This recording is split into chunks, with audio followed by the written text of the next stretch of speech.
How revolutionary is Arm & Hammer Clump & Seal? We hid 7-day-old litter boxes in real living rooms. Would anyone notice? I didn't smell anything. Amazing. Still don't smell anything. It's right in front of us. Try Clump & Seal for a 7-day odor-free home guaranteed. A happy but bizarre twist in the case of a missing Detroit boy whose father found out his son was found on live TV in the family's basement, and that reaction. Charlie, we're getting reports that your son has been found in your basement. Michelle Franzen in New York. Family members say the 12-year-old had not been seen since June 14th. Then, as his father appeared on the Nancy Grace Show, we'll show you more of that clip in a moment. Police found Charlie Bothell, they say, crouching behind a makeshift barricade. Headline news anchor Nancy Grace broke the news to the boy's father, as we saw during a live interview. She joins us now with more on the case. Nancy, thank you for joining us. We've got so many questions. You've covered many high-profile cases that involve missing children, but has an interview like this ever played out like this? No, it never has, and you're right. I've been prosecuting felonies since 1987 and interviewing parents. Never has a child been found in the midst of my interview.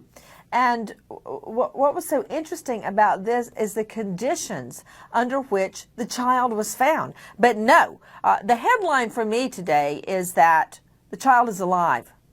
I cover so many missing children cases. When one has been gone, going on 2 weeks, they're typically dead, and I have to report that.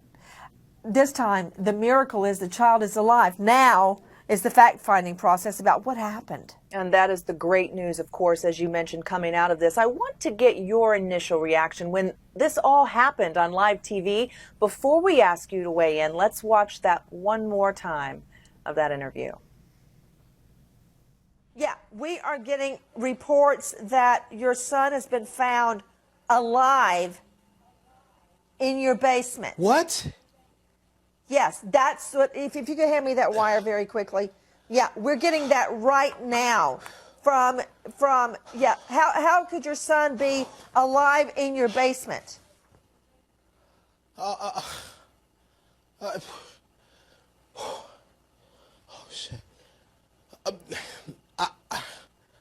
I have no idea. Nancy, give us an idea what you were thinking in those moments, and give us an idea how this information came to you during live TV.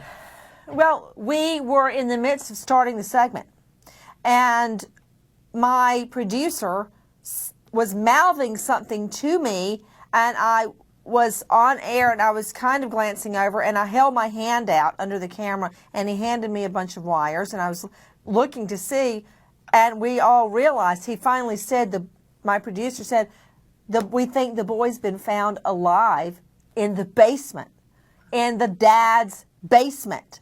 And that is, I immediately asked him about it. And as you hear me on the air, I'm saying, give me the wires, what's happening, connect me to the local reporter, because I couldn't believe it. A, that the father had no idea.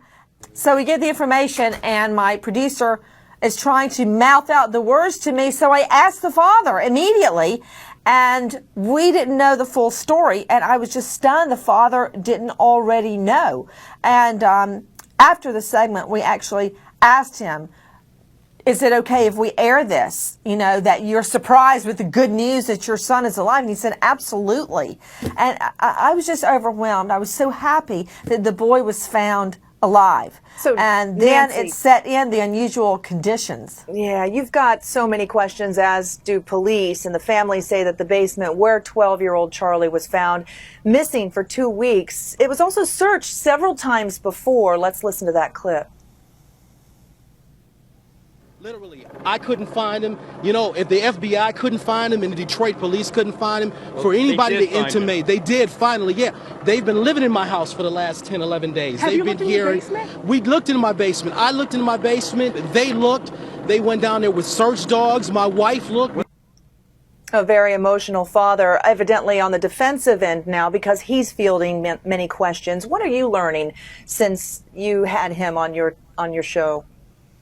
Well, I know that bits and pieces of what he told me have been confirmed.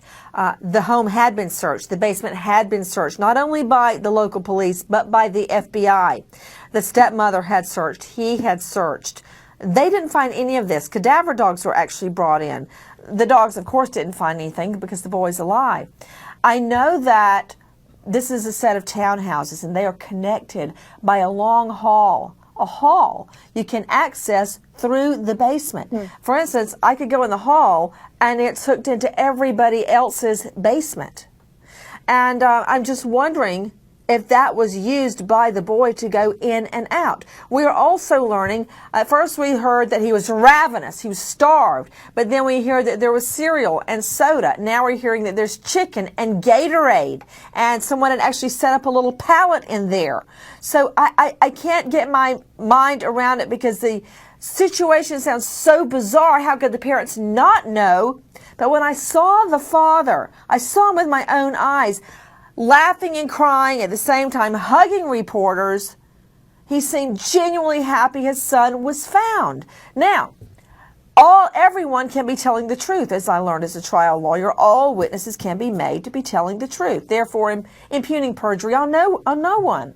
So, why would the boy leave for 2 weeks on his own? Was another parent helping him? Obviously, they weren't holding him captive in the basement. But why did he leave? There is evidence of blood on clothing found in the boy's room. What made the boy leave? What made him disappear for nearly 2 weeks? Well, there are certainly many questions, Nancy, and the police also asking some of those questions today.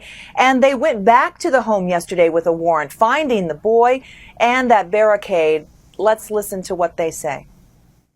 There's no way he could have erected this makeshift area of concealment, I'll call it. He certainly was excited to see us. I had a chance to actually talk and embrace Charlie. Very excited to see us. I mean, this is a great story. So how do police go about sorting all of this out now? Clearly, they're able to interview the boy as well. Well, of course, right now I find this interesting. They took the boy to the hospital for a medical exam. The boy has passed the exam. He's not harmed that they could determine. The boy is not with his father. The boy is with his mother right now, and police at this hour have yet to interview him. And do we know anything about any prior history about the boy running away or being accused of running away? Yes. There is one prior incident that we know of, but when you look at the underlying facts, it's not that bad. When you hear, oh, he's run away before, that sounds like this was a runaway. But listen, his mother lives very close by. The parents are divorced. The father's remarried. The last time and the only time the little boy has ever left before, he was only gone for a few hours, and he was found near his mother's home, obviously going to go see his mother. So that's not that bad. This does not make him a delinquent or unruly or a runaway.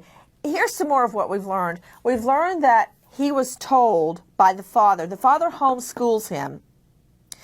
And we learned that the father recently told him that they were going to move in the fall and that he would be going to a public school, a private school, or possibly a military school, boarding school, where one of the uncles went. Now, I don't know if that made the boy run away, but I'd like to find out why there's bloody clothes in the boy's room, if that is true. I'd like to find that out.